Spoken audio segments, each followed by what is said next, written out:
A few years ago, I was speaking at a student convention, and a girl came bounding up to me with a very bright-eyed expression on her face and obviously a little embarrassment and hesitation. And she said, "Mrs. Elliot, can I ask you a question?" And I said, "Sure." She said, "Well, I don't know. I mean, I'm not even sure how to say this, but what I really would like to know is, who is the real Elisabeth Elliot?"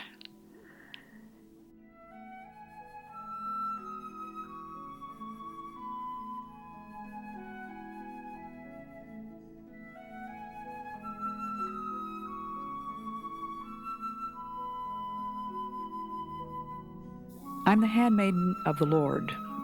That's really all I want to be.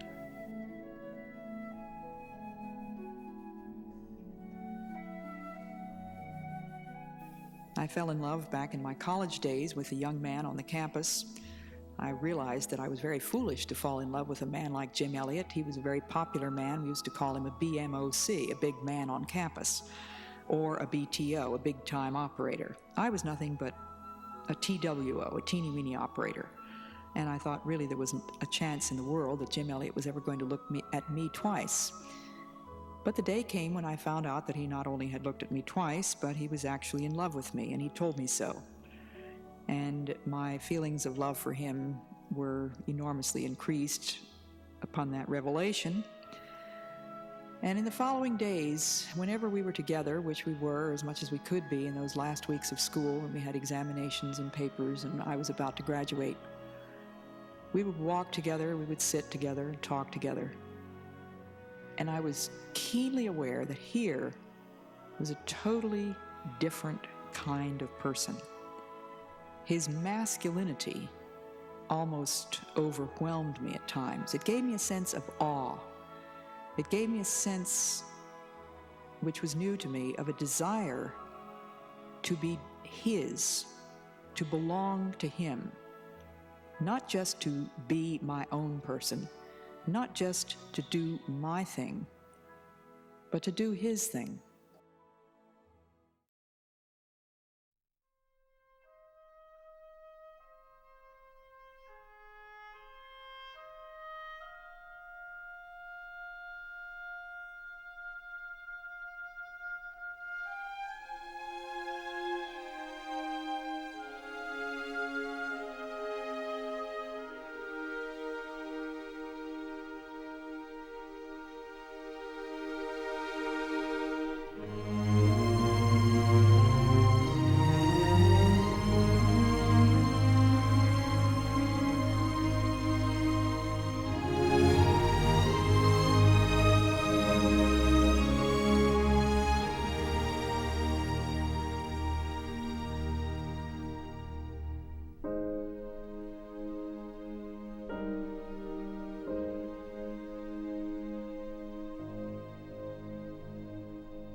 Shield and our defender,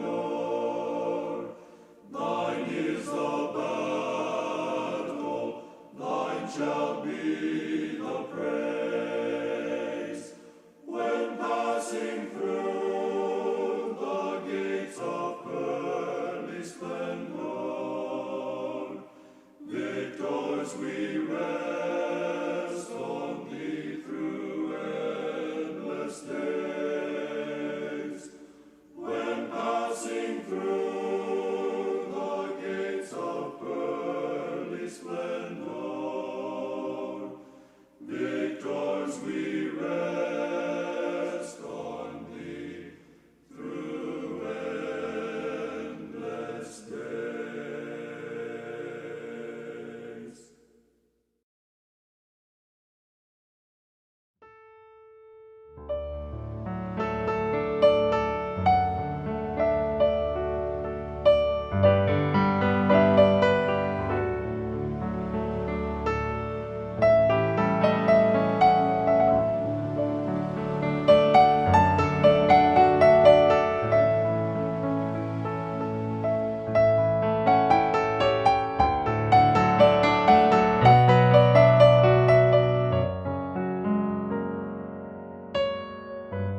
Before most of you were born, I was living in a small thatched-roofed house in a small jungle clearing on a small river called the Tuano in the small country of Ecuador.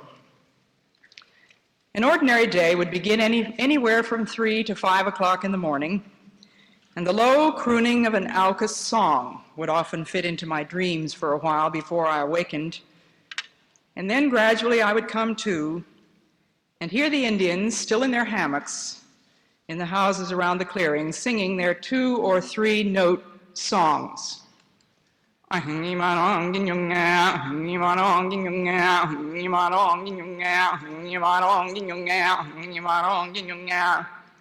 have counted as many as 70 repetitions of verse 1. But before you lose your mind, they go on to verse 2.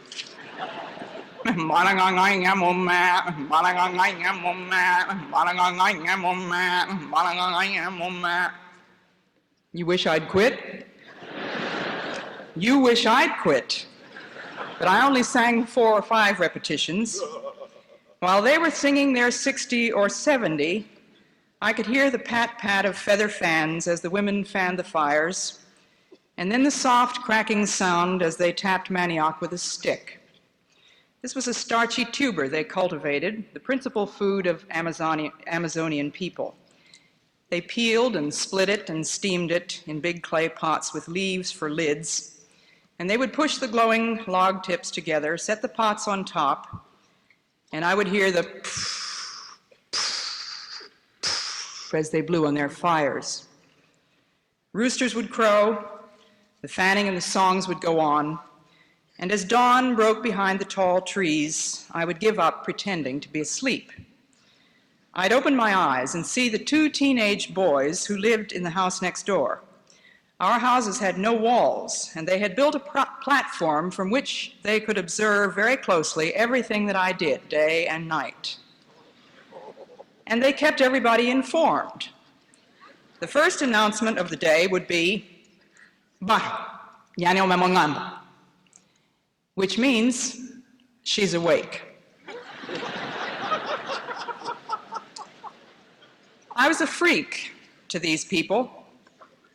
They were the Auca Indians, spelled A-U-C-A, of the Ecuadorian rainforest, a people so isolated that most of them had never laid eyes on anybody they didn't know. So primitive, they still made fire with 2 sticks. They wore no clothes at all, only a piece of string around their hips. A string, not a G-string. And when I asked them what it was for, they looked at me horrified. Well, you certainly wouldn't expect us to go around naked, would you?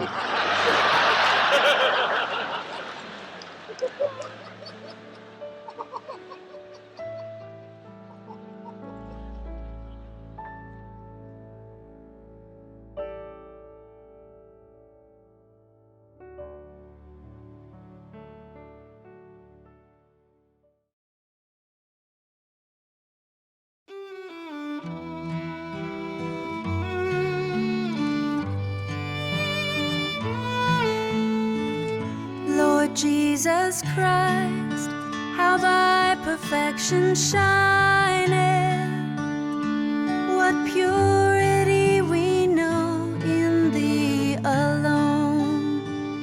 Thy peerless worth transcends all human concept, thy glory dims all suns, O Holy One.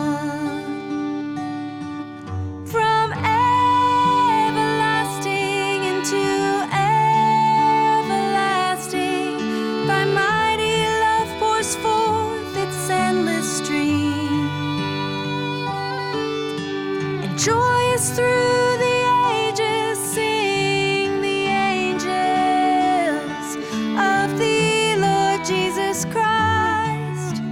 Blessed be thy name.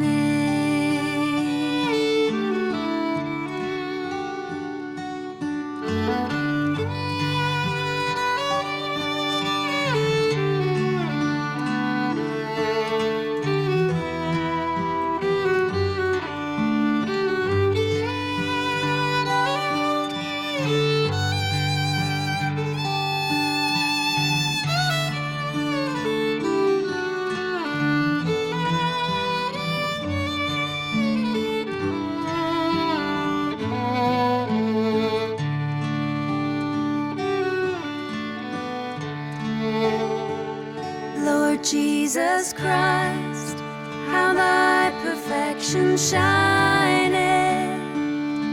What purity we know in thee alone. Thy peerless worth transcends all human concept. Thy glory dims all suns, O Holy One. From everlasting into everlasting, thy mighty love pours forth its endless stream. And joyous through the ages sing the angels of thee, Lord Jesus Christ. Blessed be thy name.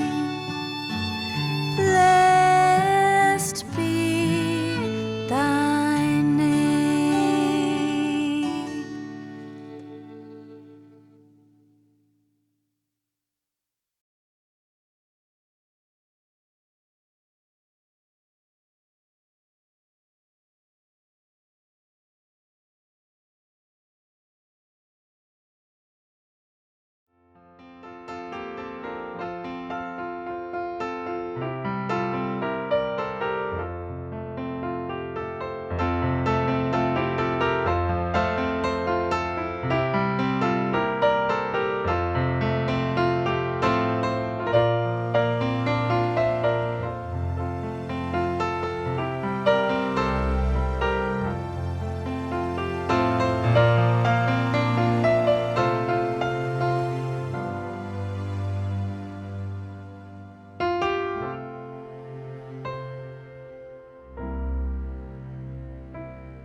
Isaiah 46, verse 4.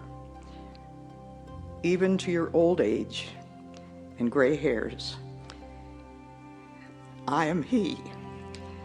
I am he who will sustain you. I have made you, and I will carry you. I will sustain you, and I will rescue you. To whom will you compare me or count me equal? To whom will you liken me, that we may be compared?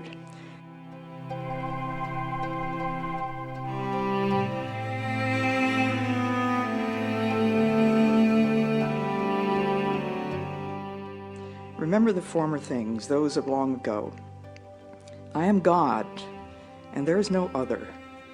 I am God, and there is none like me.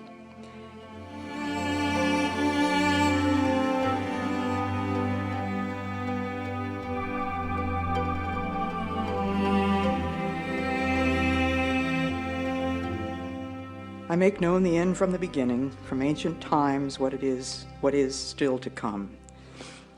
I say my purpose will stand, and I will do all that I please. From the east I summon a bird of prey, from a far-off land a man to fulfill my purpose.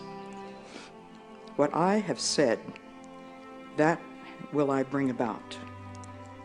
What I have planned, that will I do. All I can say is, to God be the glory.